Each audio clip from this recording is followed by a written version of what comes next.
Money can't buy taste. They'd use that to get some pretty cool stuff. And yeah, honestly, some of them do. Like Bob Odenkirk bought this painting for $67,000. Do I agree? We But shall I've come find to the out. conclusion that money does not buy taste. And I really feel like these Fortune 500 CEOs aren't using their millions and billions correctly. Cause explain to me where your door opener for your door opener is. So to continue my series on hating on people far more successful than me, I've made some criteria on what I would consider having bad taste. If you want to debate me on anything, go ahead. But I've got some pretty shall grassy green, moist, debate critical takes in with you. JK, no Charlie slander around here, bro.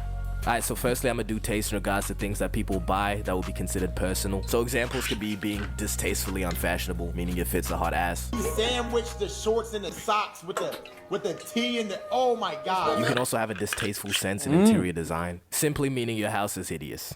But for now, we're just gonna focus on these two. Now, as you may know, the majority of celebrities have stylists, and the majority of billionaires have one fit. Zuckerberg is the only billionaire that I think has tried to dip his toes into fashion, and he just got straight LARP allegations. And people were actually mad to see him at the Prada show. And I have to say that some comments are just doing too much. But the idea of having a stylist, you could technically say that's buying taste. But no, you're just buying the illusion of having taste. But sometimes people's visions are so lost and so whack that they end up hiring somebody that puts them in bad outfits. Oh, but you can't say bad outfits. Fashion is subjective. I have never seen a good Westbrook fit. But I think a fair judgment of somebody's taste will be the clothes that they choose to create. But I'ma stay clear of YouTube merch, okay? And any merch that's just clearly a cash grab.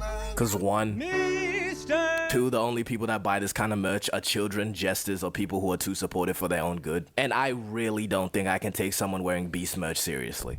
Why is Mr. Beast merch better than most actual clothing brands? Is it now? But when I think rich nigga bad swag, fucking Municipal. All this design that got me drip. Bro, this shit is so whack because it's just objectively a bad design. Municipal,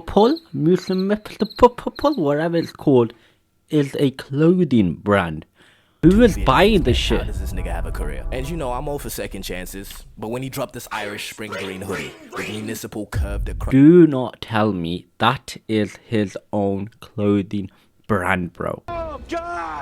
But you see, if Mark Wahlberg was gonna commit hate crimes in the past, I was just really hoping he could put that I like his $400 movies, though. million net worth towards maybe some half-decent swag. Then again, I question how much input Mark Wahlberg had into Municipal, but do I really? He's really jacking this shit. But I just refuse to believe a team of people that specialize in design sat in a room and approved the production of Municipal. I like to call this the Stranger Things phenomenon, because Stranger Things, multi-million-dollar show, but the writing and the ending was so bad. Well, butter my butt and call me a biscuit. But how do writers with all their resources at hand end up creating such a bad final product? And the same thing happened with The Boys, is nobody... Let's not even talk about The Boys. Oh my god, the ending was so rushed and so shit and so bloody disappointed. I cannot believe that I was genuinely waiting for that last episode to come out. Lines of having bad taste, and so is a lot of the stuff I'm gonna say. But you know, money apparently doesn't allow you to acquire the means to create a half-decent final product. Not a very good title now, is it? But Mark Wahlberg, when I finished talking,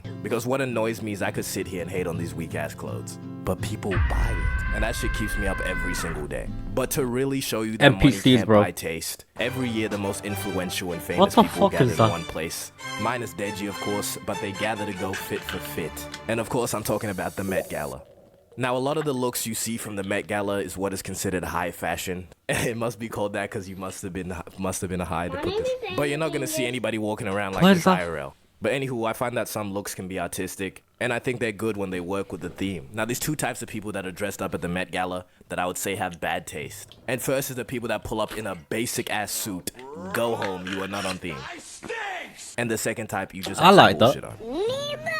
What the And the reason some people be so eager to put on some bullshit, it's because the Met Gala is just celebrity dressed to impress. But it's sort of hard to impress the most impressive people who've ever impressed. So you really have to shoot for the moon with the fit. And when you have What? people constantly trying to outdo What did each you other say? or be the most talked about, that's when you become #1 bullshit guy. But you know, it's a line. The more experimental you get with your look, the more unique and special it's gonna be. But eventually we hit this scary threshold where we got lost in the experimenting, and I can tell you right now she's regretting What this the fit. fuck is I know that? that face, bro. I've been there. But the other thing is that brands invite celebrities and dress most of them. And I did not care to research how much input celebrities actually have to the final outfit. But still, you know, million-dollar fashion companies cannot be putting people in what looks like an optical illusion. That is not real. That is not real. My brain refuses to believe that is real. Be for this, bro. But the thing about clothes is they don't cost $80 million. Now this ugly ass house does. Genuinely want insurance building on the crib. I've made this a point before, but when a house gets too big, it just no longer serves the purpose of a house. So honestly, I find having a house that's too big distasteful. And no, I'm not spiteful because I can't afford it. Because look, we have this $80 million travesty. I wanna buy a... Even a tenth of that. That's pushing how much a house should ever cost. And not to mention this house is in Missouri. Do people live in Missouri? I'm not American, so correct me if I'm wrong, but I'm pretty sure if you don't live in New York, California, Florida, or Nebraska, you just not on Earth, bro. But I guess if you have the money to create this hideous house, go ahead with it instead of doing literally anything else. Do you have any idea what you could do with $80 million? You see what I'm seeing, right? But let's actually take a good look at this place. Now, this place is called Evergreen Crystal Palace. You mean Evergreen Crystal Shopping Mall, nigga. Fuck you mean. But that does not look like a house, or am I just bugging? Imagine seeing this from a distance, sun just piercing your retinas. Now this house is on top of this hill, which is pretty cool, but also really annoying. You really can't get anywhere without a boat or an air vehicle. I mean, it does have a helipad. I guess that's how rich niggas move. But first impressions of the interior. Looks like a hotel lobby. Furniture is hideous. What 2 packs ugly. I hate it so much. I hate it. And now, are those some little elephants? You know how long I've been waiting for this? Just asking to be addressed. Now look, I find almost everything about this house to be... The decor is horrible. And all the rooms being relatively small. Because it just has a lot of rooms instead of having bigger rooms. Which maybe get rid of the gun range for a better kitchen than this. Also the little elephant room, that can go. Kitchen. I don't know what purpose that was serving. A large fire in the general vicinity of this house would be nice. But have you seen all the Dr. Seuss houses? There's all these novelty houses which exist to be absurd, so I'm not even going to be mad about that. But then there's this $30 million mansion that was just bastardized. Now, I've been waiting to use that word bastardized for a minute now. But from the outside of this house, it doesn't look amazing. But honestly, the inside makes it look like a shirtless Marlin. Now, this house is described as maximalist. Which, let me just say, maximalism does not work in a mega mansion. It works in a 1x1 New York City apartment, yes. But that's because things aren't there for the sole purpose of taking up space. That's all the space they got. So much money put into this house for this final product. It's like even if the person who designed this thinks it's cool, you invite people over and this is your crib, they're gonna think you're insane. And for almost the first time ever, I don't appreciate how people aren't being negative enough in the comments. Just let me read some of these comments for you. Not 100% my style, but way more interesting than all those white and gray houses you normally see. Are we talking about the same houses? Okay, I think she's referring to contemporary houses, which I would say yes, this is very, very soulless. But this is the argument people are using in the comment section to justify this house. More comments. The owners of this seem like they'll be fun people to know. Yeah, it'll be fun to know how they lost their minds.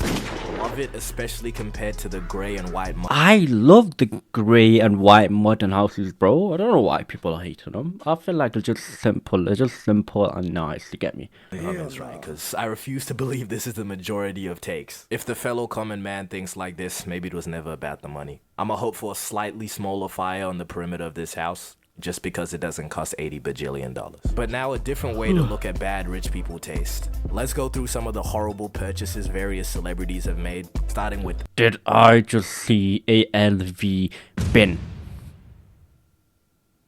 Which you can make the argument that a chain in itself is a horrible purchase. But Ken Carson opium chain SD Kid Dexter. And to translate that, that means no, it's not a bad purchase if it's tough. Which deciding if a chain is tough or not is kind of hard. A lot of chains are just trolls or done as like an inside joke.